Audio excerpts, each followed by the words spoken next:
नमस्कार दोस्तों, देखिए मैं आपके लिए एक बार फिर उपस्थित हुआ हूं इंग्लिश का पेपर लेके। देखिए इंग्लिश का पेपर कैसे आता है और उस पे जरा आप गौर करिएगा और ध्यान से देखिएगा। आपके जो है निश्चित रूप से आपको कुछ ना कुछ उम्मीद ऐसी है कि आपको फंसेगा जरूर और आपको इससे फायदा होगा। देखिए पहला क्वेश्चन है, read the following passage carefully and choose the correct option. आपको ऑप्शन चूज करना है। 20 नंबर तो वैसे भी आपको जानते हो कि ऑब्जेक्टिव होता है। ओएमआर शीट पे आपको गोले को क्या करना रहता है, फिलअप करना रहता है। वो तो आपको आइडिया हो ही गई होगी क्योंकि दो पेपर आप दे चुके हो। देखिए मैं रीडिंग कर रहा हूं। An old man was distressed because his sons always quarrelled with one another. One day he called them to him and showed them a bundle of sticks tied together. He asked if any one of them was strong enough to break them. Old man बहुत distress रहता था, यानी बहुत उदास रहता था, because क्योंकि उसके जो लड़के थे ना वो हमेशा आपस में लड़ाई झगड़ा करते थे। क्वारल्ड यानी लड़ाई झगड़ा करना। One day he caught them to him and showed them a bundle of sticks. एक बार उसने उन चारों को बुलाया और उनको एक बंडल ऑफ स्टिक यानी कि जो छड़ी होती है डंडे की, पूरा बंडल जो है गट्ठर बांध के दे दिया। ठीक है, अच्छा। He asked if any one of them was strong enough to break them. उसने कहा कि भाई अगर कोई बहुत ज्यादा अपने आप को भाई ताकतवर समझता है, अगर इनफ है, पर्याप्त ताकत है उसके पास, तो इसको तोड़ के दिखा दे। मतलब यूनिटी इज स्ट्रेंथ यहां पर दिखाया है, एकता में बल होता है। तो वो चारों लड़ रहे थे तो अनेकता थी। क्वेश्चन है, N old man was distressed because. Old man distressed क्यों था, क्यों डिस्ट्रेस्ड था? देखिए इसी में आंसर रहेगा। An old man was distressed because his sons always quarrelled with one another. बस, his sons always quarrelled with one another, ये ऑप्शन रहेगा। आपको ऑप्शन मैंने नहीं दिया है, ऑप्शन आपका ये रहेगा। इस पे आप जो है गोला फिलअप कर दीजिएगा, that's it. N old man was distressed, it means he was. Distress का मतलब पूछा है क्या होता है? सैड। अभी हमने बताया ना, ओल्ड मैन वाज डिस्ट्रेस्ड यानी ओल्ड मैन दुखी था। Which word in the passage is opposite of weak? Weak यानी कमजोर का अपोजिट क्या होता है? स्ट्रांग। सीधी सी बात है, वीक मतलब कमजोर और स्ट्रांग मतलब ताकतवर, बलवान, मजबूत। Choose the correct option to answer the following. How many hot dogs did your friend eat yesterday? अब अंडरलाइन जो रहेगा उसी को आपको बताना ये है क्या। चार ऑप्शन रहेंगे। मान लीजिए नाउन, प्रोनाउन, एडजेक्टिव, वर्ब है। अभी चारों में से कोई एक ऑप्शन सही है। तो ईट जो है ना ये वर्ब है। ईट का सेकंड फॉर्म होता है एट और थर्ड फॉर्म होता है ईटेन। ध्यान देना, एट है ये। वर्ब क्या होता है? और action words are called verb. जिन शब्दों से किसी काम का करना या होना पाया जाए वो वर्ब है, सीधी सी बात है। तो वर्ब हो गया। She has dash to the party. She has, अब देखिए इसमें चार ऑप्शन है, ऑप्शन मैंने दिया है वेंट, गो, गॉन या नन ऑफ दिस। तो जब हैज लग जाए तो परफेक्ट है। और प्रेजेंट परफेक्ट में मेन वर्ब का कौन सा फॉर्म लगता है? थर्ड फॉर्म लगता है। और थर्ड फॉर्म का गो का क्या होगा? गॉन। वेंट सेकेंड फॉर्म, गो फर्स्ट फॉर्म और गॉन थर्ड फॉर्म। क्योंकि ये प्रेजेंट परफेक्ट है और प्रेजेंट परफेक्ट में क्या होता है? प्रेजेंट परफेक्ट में मेन वर्ब का थर्ड फॉर्म लगता है। कौन सा लगता है? Third form. मेन वर्ब का थर्ड फॉर्म ही लगता है। तो गॉन हो जाएगा यहाँ पे, यहां लिख देना है आपको गॉन। ये travelling my and are mother found of father, इसको जो है क्या करेगा? ये सेंटेंस दे देगा, बोलेगा arrange the following words by reordering the sentence. यानी इसको आपको अरेंज करना है। Arrange the following sentence by reordering the words, यानी वर्ड्स जो ऑर्डर में नहीं है उसको आप ऑर्डर में करना है। तो देखिए जब भी my father, my mother, my uncle, my aunty या माई ब्रदर, तो सबसे पहले वही लगाना। माई ग्रैंड मदर, तो माई ग्रैंड फादर या माई मदर पहले लगेगा। मेरे, तो देखिए कर्ता वैसे भी पहले होता है, तो माई फादर एंड मदर, पहले तो फादर का ही नाम आता है। माई फादर एंड मदर, इतना लिख देना, माई फादर एंड मदर। अब चूंकि अब यहां मेन वर्ब लगे, अब यहां से ये तो हो गया माई फादर एंड मदर। अब सपोर्टिंग वर्ब आएगा। Supporting verb is, am, are, was, were, dash, has, have, do, does, did, ये सब क्या है? सपोर्टिंग वर्ब है, मेन वर्ब को सपोर्ट करते हैं। तो क्या है यहाँ पे देखिए, आर सपोर्टिंग वर्ब है, इज, एम, आर लगा दीजिए। क्यों आर लगेगा? क्योंकि फादर एंड मदर है। वैसे भी यहाँ आर है, यहाँ तो लगाना ही पड़ेगा आपको। My father and mother are. अब आर के बाद क्या लगेगा, अब देखिए फॉन्ड ऑफ, यानी क्या शौक है, फॉन्ड ऑफ किसका शौक है, ट्रेवलिंग का। तो जेरंड वैसे भी बाद में लगाना, ये ट्रेवलिंग, ये हो गया आपका। इस तरीके से आप करोगे। Now second one, find the correct spelled word. तो चार ऑप्शन रहेंगे, एफिडेविट करके ऐसे रहेगा, मान लीजिए एफिडेविट, या एफिडेविट ऐसे रहेगा, या अफिडेविट ये रहेगा। तो ये ऑप्शन मैंने लिख दिया है एफिडेविट। एफिडेविट का मतलब समझते हो, हलफनामा जो होता है उसी को एफिडेविट कहते हैं, AFFIDAVIT, एफिडेविट। अब देखिए, Gita is a great book, Gita तो महान बुक है ही है।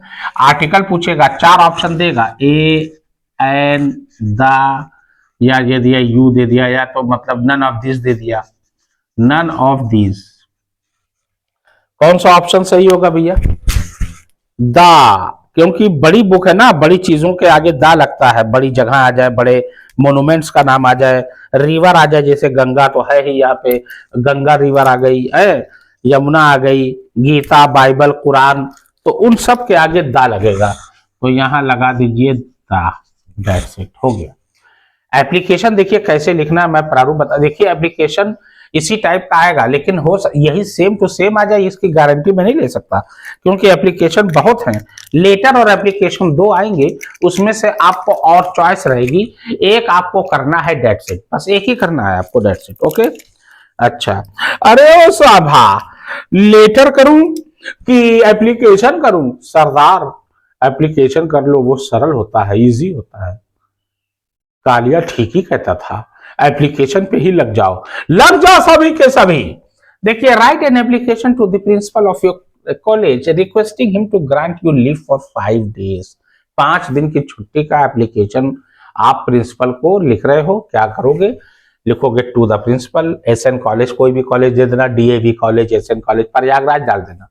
इलाहाबाद, यूपी बोर्ड इलाहाबाद वैसे भी होता है, इलाहाबाद लिखा रहता है, प्रयागराज डाल देना, प्रयागराज। सब्जेक्ट लिखोगे, एकदम सीध लाइन आनी चाहिए, ये मैं बार बार कहता हूं, अगर इसको आगे या पीछे या इसको बीच में कर दिए, इसको कुछ नहीं, मैं जो बता रहा हूं यकीन मान लो, ऐसे ही लिखोगे, नंबर तब पाओगे पूरा। Write to the principal, SN college, Prayagraj, subject है लीव फॉर 5 डेज, 5 दिन की छुट्टी का लीव। लीव मतलब होता क्या है भाई, लीव कहते हैं ना, लीव मी, मुझे छोड़ दो, यानी छोड़ दिया, छुट्टी हो गई। Respected sir, I wish to submit that my mother has been suffering from pneumonia, pneumonia या fever, जो भी लिखना चाहे आप लिख सकते हैं, whatever you want. Since last Monday, my father is out of station and I am the only son of my parents. I have to look after her most of the time. हर यहाँ लगेगा भैया, क्योंकि यहाँ हर यानी mother है ना, mother सीखे तो हर लगाना, फादर होता तो हिम, ध्यान देना, लुक आफ्टर हिम हो जाता। So kindly grant me 5 days leave from 7th March, 7th मार्च, क्योंकि 7th मार्च को आपका एग्जाम है इंग्लिश का, तो 7th मार्च 2025 टू 11th मार्च 2025, 7, 8, 9, 10, 11, 5 दिन हो गया, 7, 8, 9, 10, 11, 7 से छुट्टी ले रहे हो ना वो, और उसके बाद 11 तक हो गया 5 दिन। आई शैल बी हाईली ऑब्लाइज्ड, मैं आपका सदैव आभारी रहूंगा। योर्स फेथफुली, है ना, XYZ लिखना, नाम मत लिखना, क्लास आप लिख सकते हो, डेटेड डाल देना 7th मार्च 2025, डेट्स इट, ये आपका हो गया। अब या तो लेटर आएगा, लेटर में भी कोई सा भी दे सकता है अपने किसी को भी, जैसे मान लीजिए म्यूनिसिपल कॉर्पोरेशन को, वहां नगर पालिका में सफाई के लिए वो बहुत आता है, बिजली कर्मचारी को बिजली कट रही है बहुत ज्यादा, उसके लिए एप्लीकेशन देना, या बिल बहुत आ गई है उसके लिए एप्लीकेशन देना, या हेल्थ ऑफिसर को, हेल्थ ऑफिसर वाला लेटर बहुत आता है, आपके जो है वहां पे बहुत ज्यादा वो है, बीमार लोग हो रहे हैं, बीमारी हो रही है, तो बीमारी का इलाज ठीक से नहीं हो पा रहा है, तो हेल्थ ऑफिसर को लिख दिया। गंदगी बहुत है तो म्यूनिसिपल कॉर्पोरेशन या नगर पालिका को लिख दिया। खैर वो हो गया। शॉर्ट आंसर आपका आएगा एनीवन, 2 रहेंगे, एक आपको करने हैं, that's it. Who is the brave man according to mister Mandela? Mister Mandela के अनुसार कौन बहादुर व्यक्ति है? According to Mr. Mandela, a brave man is not one who does not feel afraid. Brave man उसको, बहादुर आदमी उसको नहीं कहते कि जो जो है क्या कहते हैं, डर को फील नहीं करता, महसूस नहीं करता, बल्कि बट लेकिन क्यों किसको कहते हैं, one who conquers that fear, जो डर पर विजय प्राप्त कर ले। कॉन्कर का मतलब क्या होता है, चढ़ाई कर दे, विजय प्राप्त कर ले। देखे ना, डर के आगे जीत है माउंटेन ड्यू, तो वही डर के आगे जीत है, जीत, डर पे विजय हासिल कर लो, तब जाके आप जो है ब्रेव आदमी कहलाओगे। What is Coorg famous for, ये आ रहा है इस बार। कुर्ग जो है किसके लिए फेमस है, तो Coorg is famous for its coffee states, evergreen rain forest and spices. Coffee के लिए स्टेट्स, एवरग्रीन यानी कि ग्रीन वेजिटेशन, हरा भरा पेड़ पौधे जंगल है ज्यादा है वहां पर, है घना, एकदम हरे भरे हैं। रेन फॉरेस्ट, वहां पे बारिश, जाहिर सी बात है बारिश होगी तो वहां फॉरेस्ट बनेगा ही, जहां ज्यादा बारिश होगी वहां पर पेड़ पौधे ज्यादा होंगे।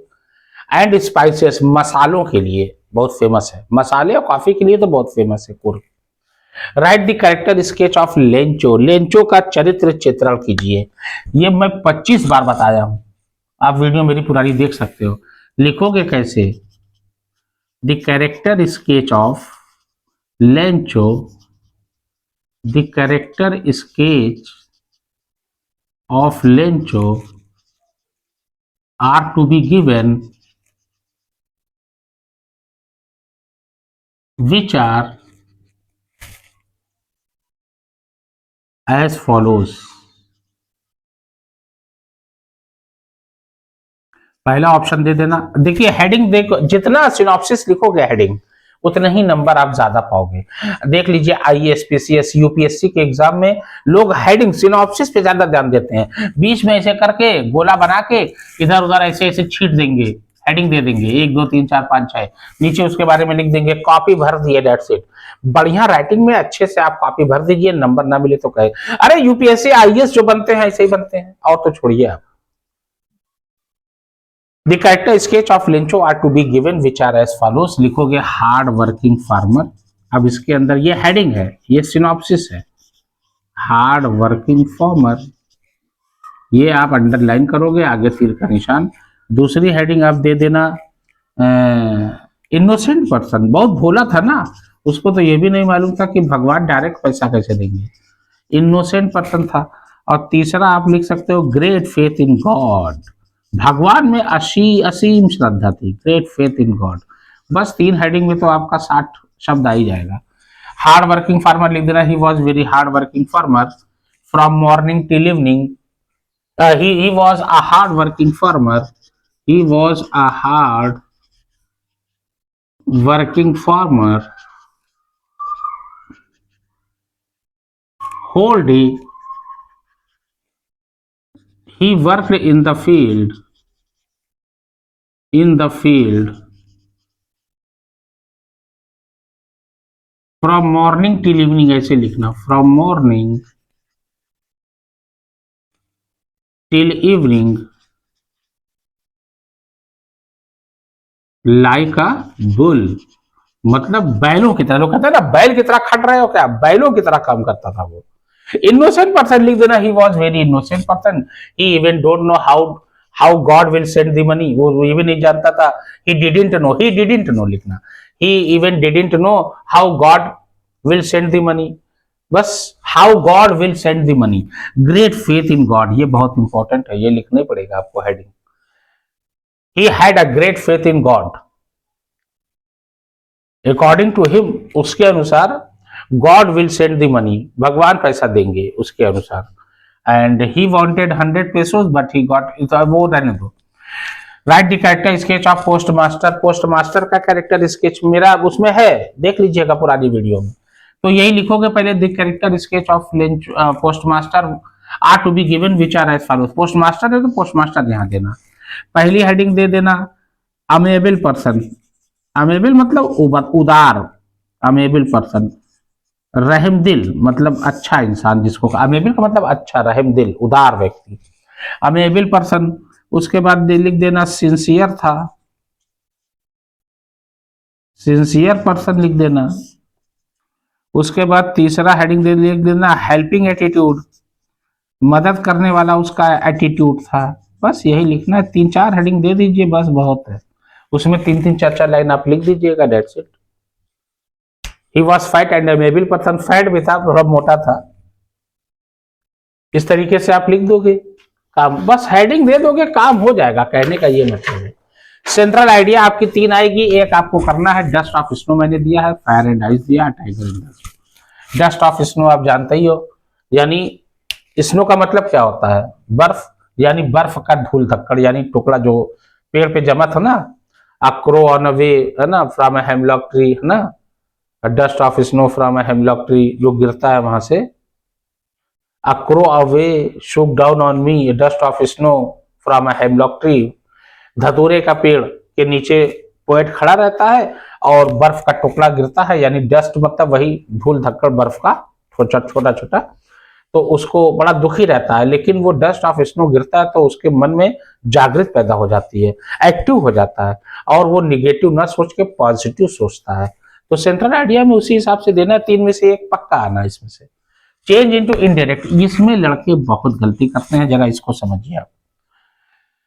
इनडायरेक्ट और डायरेक्ट वाला जो आएगा ना, इंट्रोगेटिव सेंटेंस आएगा पक्का, मान लीजिए, या बहुत होगा इंपरेटिव देगा, लेकिन ज्यादातर इंट्रोगेटिव ही देता है। इंट्रोगेटिव कौन सा देगा, इंट्रोगेटिव सेंटेंस ज्यादा देता है, ध्यान देना। The teacher said to me why, अब देखिए वाई लगा है, क्वेश्चनिंग वर्ड है ये। देखिए इंट्रोगेटिव सेंटेंस 2 प्रकार के होते हैं, एक क्वेश्चनिंग वर्ड से शुरू होता है और एक सपोर्टिंग वर्ब से शुरू होता है, विल, शैल, है ना, was, were, is, am, are, has, have, उससे शुरू होता है। देखिए यहां है, कॉमे से पहले को कहते हैं रिपोर्टिंग वर्ब, रिपोर्टिंग वर्ब, जरा इसको कायदे से समझिए। और इन्वर्टेड कॉमा में जो होता है वो होता है रिपोर्टेड स्पीच, रिपोर्टेड स्पीच होता है ये सारा खेल। या रिपोर्टिंग वर्ब में यहां किससे कह रहा है ये बहुत मायने रखता है। The teacher said to me, अब देखिए यहां पे ना डैट का यूज नहीं होता, कंजक्शन डैट नहीं लगता, इंट्रोगेटिव में डैट का यूज नहीं होता, इनडायरेक्ट, इनडायरेक्ट बनाते समय, ध्यान देना। तो अब जाहिर सी बात है जो क्वेश्चनिंग वर्ड है ना वही लिख दिया जाता है यहाँ पे। तो यहाँ पे देखिए रिपोर्टिंग वर्ब में सेड टू की जगह ना टोड लगता है ना कुछ, क्या लगता है, आस्क्ड, क्योंकि पूछ रहा है ना, क्वेश्चनिंग है ना, देखिए इंट्रोगेटिव सेंटेंस है ना, और इंट्रोगेटिव सेंटेंस क्या होता है, क्वेश्चनिंग होते हैं, सेंटेंस होते हैं, क्वेश्चन पूछा जाता है। अब क्वेश्चन का मतलब पूछना, अब पूछने को आस्क्ड, द टीचर आस्क्ड, अब देखिए इसका लिखोगे इनडायरेक्ट, लिखोगे द टीचर आस्क्ड वाई, अब चूंकि मुझसे पूछ रहा है, द टीचर आस्क्ड मी लगा देना, द टीचर आस्क्ड मी लगा दोगे, अब लगाना वाई, सॉरी वाई, अब चूंकि यहां मी है, मी आई वाई, अब चूंकि why are you not doing your work, why are you not, present continuous है, और प्रेजेंट कंटिन्यूअस किस में जाता है, प्रेजेंट कॉन्टिन्यूअस, इसमें टेंस की आपको जानकारी अच्छी होनी चाहिए। प्रेजेंट कॉन्टिन्यूअस जो है ये चला जाता है पास्ट कंटिन्यूअस में, अब पास्ट कंटिन्यूअस में 2 सपोर्टिंग वर्ब होते हैं, एक वॉज और एक वर, क्योंकि आई है, आई के साथ वॉज लगता है। He, the teacher asked me why I was not doing, अब चूंकि आई लगा है तो आई के साथ माई वर्क लगाना, ये हो जाता है, क्वेश्चन मार्क हटा देना, इन्वर्टेड कॉमा हटा देना, फुल स्टॉप लगा देना। The teacher asked me why I was not doing my work, ध्यान देना, ये हो गया आपका, ये लगा के इतना, ये क्वेश्चनिंग वर्ड लिख के तुरंत जो है आप कर्ता लगाओगे, सब्जेक्ट, क्योंकि मुझसे कह रहा आई, प्रेजेंट कंटिन्यूअस है इसलिए पास्ट में जाएगा, पास्ट कंटिन्यूअस में वॉज लगेगा। नॉट डूइंग लिख देना, योर वर्क, यहां यू है, यू के साथ योर, लेकिन आई के साथ माई लगता है, आई है लगा है तो सीधी सी बात है मुझसे ही कह रहा है, तो माई वर्क, बस हो गया। अब देखिए, ये देखिए सपोर्टिंग वर्ब से 2 प्रकार के ये होते हैं, इंट्रोगेटिव सेंटेंस, क्वेश्चनिंग सेंटेंस। अब देख लीजिए ये क्या है, ये सपोर्टिंग वर्ब है, is, am, are, was, were, has, have. Rakesh said to Meera, तो लिखोगे राकेश आस्क्ड मीरा अब यहां पे इफ लगेगा कॉमन। अब ध्यान देना, अगर सपोर्टिंग वर्ब से रिपोर्टेड स्पीच शुरू होती है तो वहां इफ लगेगा। ध्यान देना, राकेश आस्क्ड मीरा इफ। अब चूंकि ध्यान देना इफ लग गया, अब इफ के बाद हमने कहा था जैसे वाई के बाद तुरंत करता लगता है, तो इफ के बाद भी तुरंत करता लगता है। सब्जेक्ट जो काम करेगा वो सब्जेक्ट है। मीरा, क्योंकि मीरा ही से कह रहा है ना, मीरा से पूछ रहा है ना कि तुम जो है अपना काम किए कि नहीं, तो मीरा जो है सीधी सी बात है लड़की है।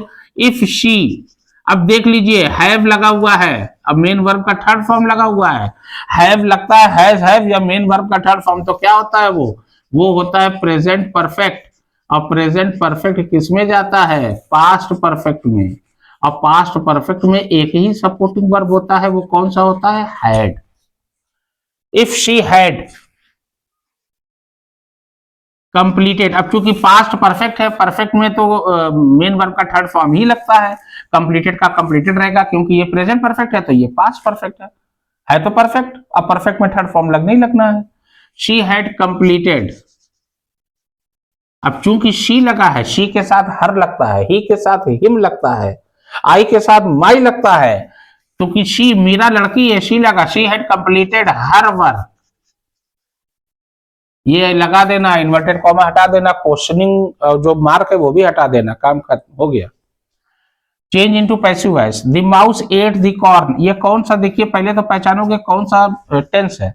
ये देखिए गौर से, ये कौन सा है? ये जो है पास्ट इंडिफिनिट है, पास्ट इंडिफिनिट है। अब पास्ट इंडिफिनिट में क्या लगता है? वॉज या वर। वॉज या पैसिव वॉइस चेंज करेंगे, वॉज या वर। देखिए दो मैंने दिया है, आता एक ही है, यही दो में से एक चांस है आने का, उम्मीद मेरी यही है।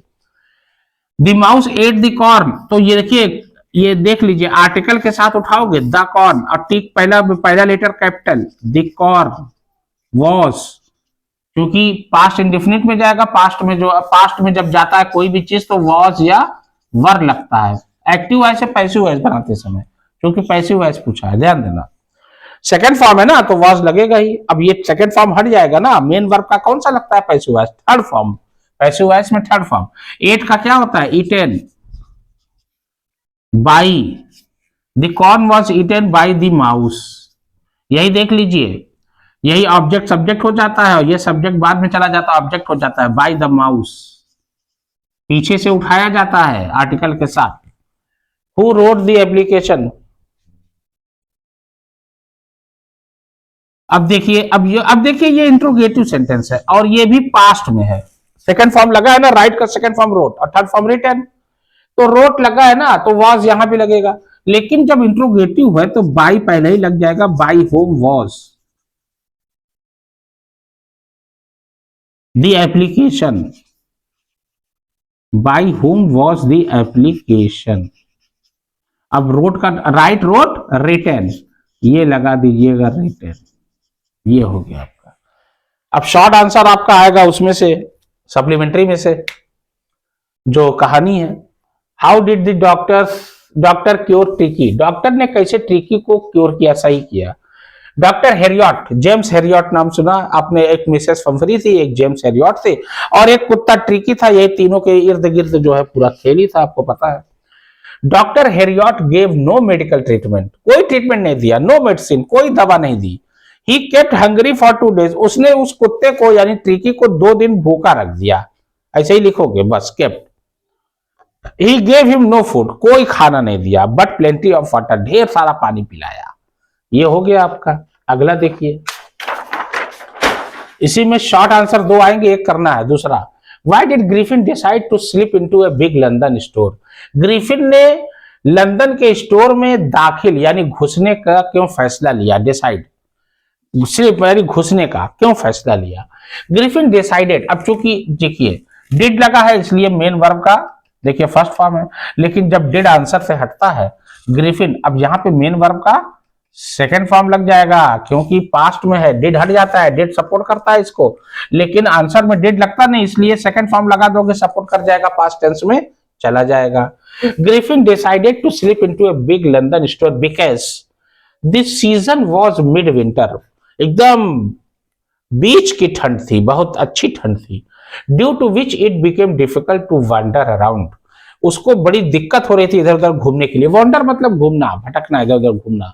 अराउंड चारों तरफ घूमने में उसको दिक्कत, ठंडी लग रही थी ना भाई। नंगा फुटप्रिंट विदाउट फीट का है ये।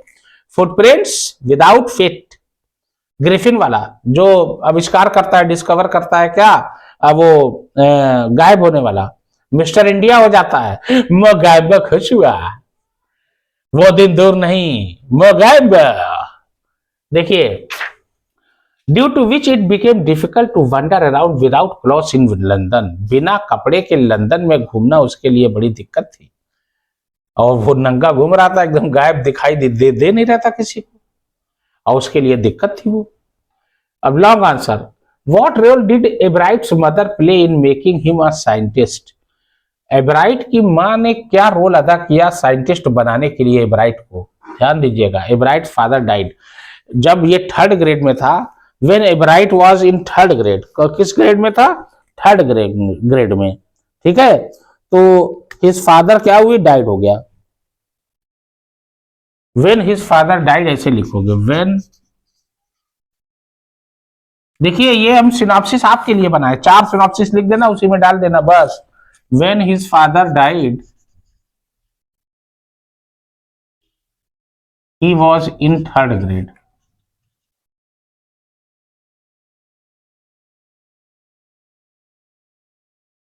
जाहिर सी बात है उसकी माँ की पूरी जिम्मेदारी आ गई। अब माँ ने बड़ा अच्छा काम किया हुई। लिखोगे he was the only child of his parents. वो इकलौता लड़का था ना अपने माता पिता का। He was the only child, he was the only child of his parents. भाई वो क्या था, वो इकलौता लड़का था अपने माता पिता का, ऑफ हिज पेरेंट्स, है ना। उसके बाद मदर एज ए फ्रेंड। अब मदर उसकी क्या हो गई, माँ हो गई, और उसने बहुत ही अच्छे से उसका देखभाल किया। His mother became his friend, ऐसे लिखोगे, हिज मदर बिकेम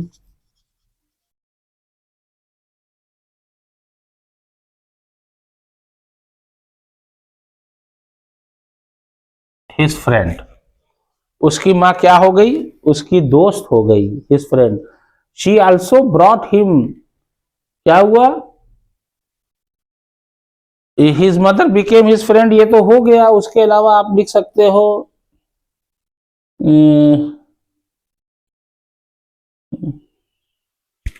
उसके बाद लिख सकते हो his mother became a friend,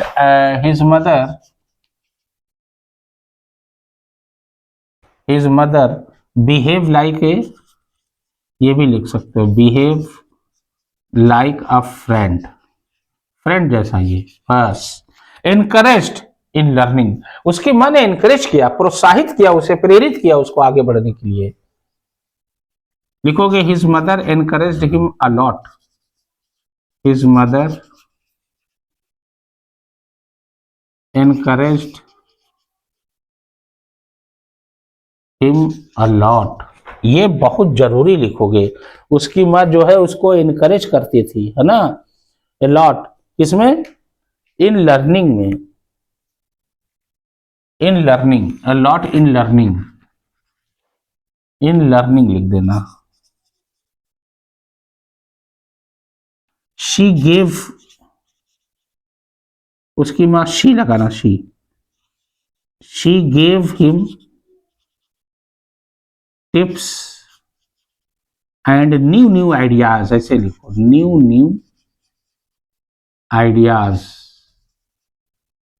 नए नए आइडिया देती थी। केयरफुल लेडी, चौथी हेडिंग क्या है, केयरफुल लेडी। शी, अब देखिएगा, शी ब्रॉट हिम, ऐसे लिखोगे।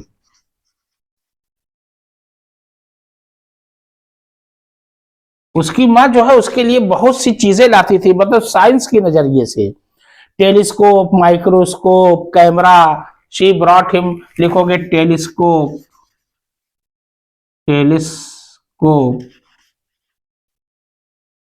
कैमरा, टेलीस्कोप, कैमरा, ऐसे लिखोगे। टेलीस्कोप लाई थी उसके लिए, और क्या लाई थी, और माइक्रोस्कोप लाई थी, है ना, telescope, telescope, camera, microscope,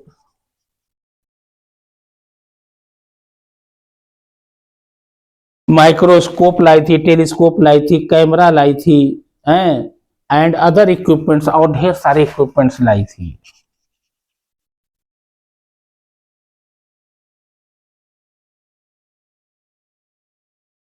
she look after her very, she look after him very well, ऐसे लिखोगे, यानी उसकी माँ उसकी बहुत अच्छे से देखभाल करती थी। शी लुक आफ्टर हिम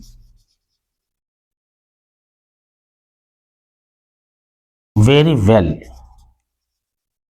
बस इतना। देखिए एक क्वेश्चन इसमें और आएगा, दो आएगा, एक करना है भोली वाला, वो मैंने दिया नहीं।